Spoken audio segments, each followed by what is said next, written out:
Chapter 3. Gladiators. Jack and Annie hid behind a fruit stall. They waited for a moment, then peered around the corner. "I don't see her," said Jack. "Who was she?" asked Annie. "I don't know, but she looked nuts to me."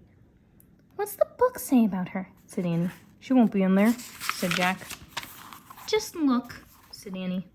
Jack sighed and pulled out the book again. To his surprise, he found a picture of the old woman. He read aloud. In Roman times, there were people who could see into the future and warn others about what they saw. These people were called soothsayers.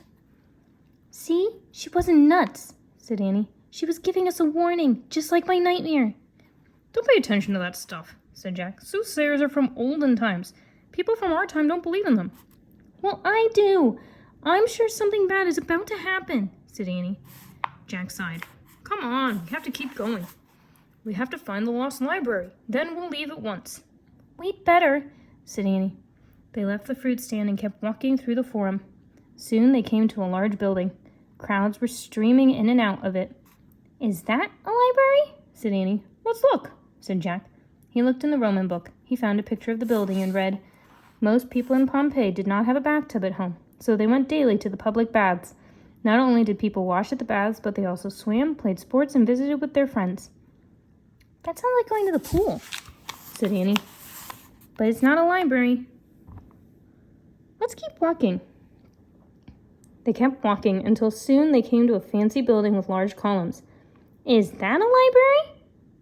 Jack found a picture of the building and read, "The people of Pompeii believe that many gods and goddesses ruled the world. This is the temple of Jupiter, their chief god. In this temple, they prayed to Jupiter and offered gifts. Today we call the stories about Jupiter and other gods and goddesses myths."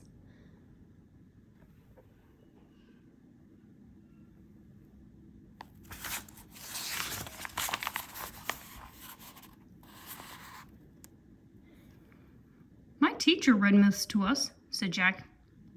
"I remember stories about Hercules and Apollo." "Yeah, my teacher read them too," said Annie. "I like the stories about Venus and Medusa." "Hey, maybe the story we're looking for is a myth." "Right," said Annie.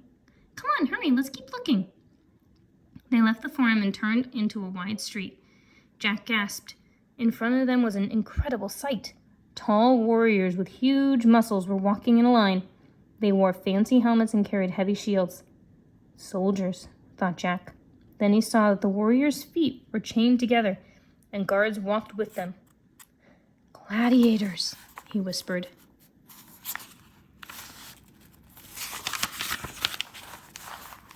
Chapter 4. Scary Things.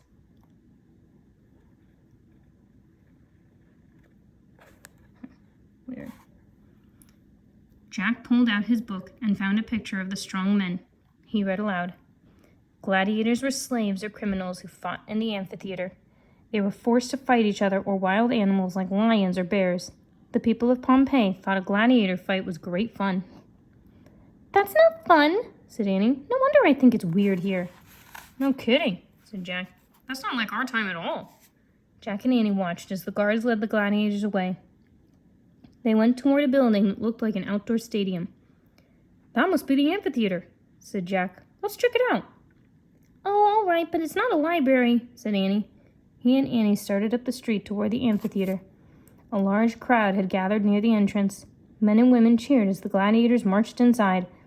Jack and Annie started to follow them, but a guard held up his spear.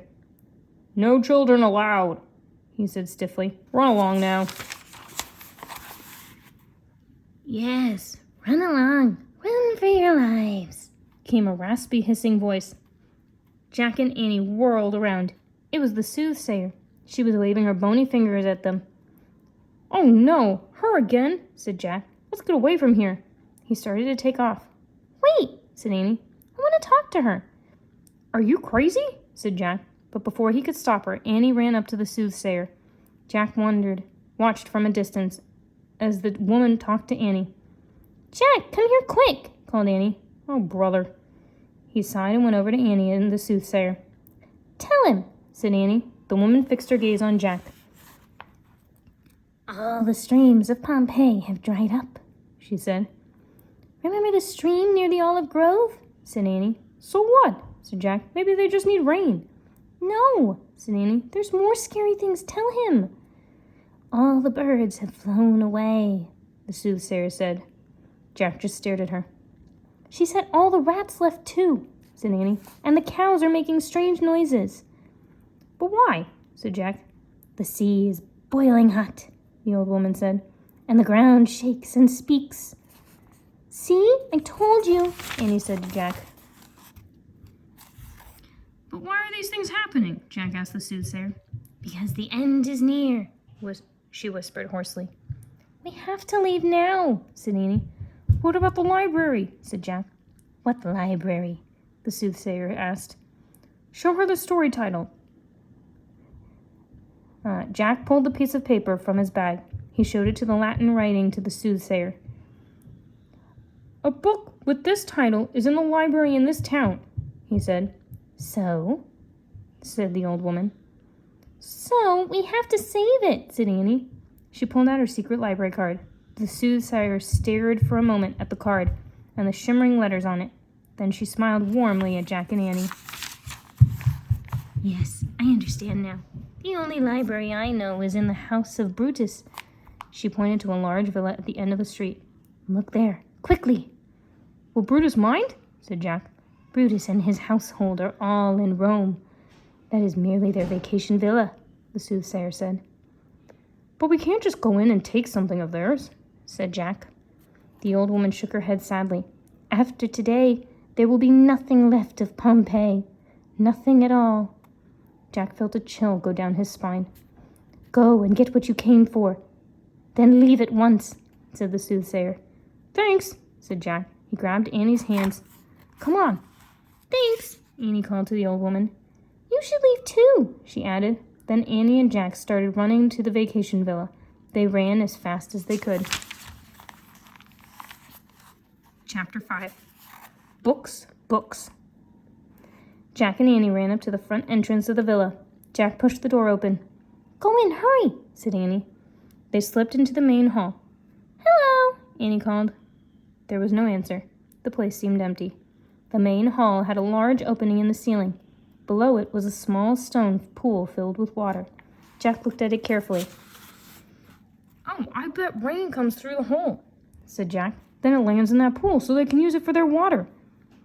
He started to take out his notebook to make a note. There's no time, Jack. We have to look in all the rooms for books. Okay, calm down, said Jack. He put away his notebook and followed Annie. Books, books, she said, peering into the room of the hall. She moved to the next room. Books, books! Then she moved on to the next. Jack trailed behind her. Even though she had already checked the rooms, he took a quick peek in each of them.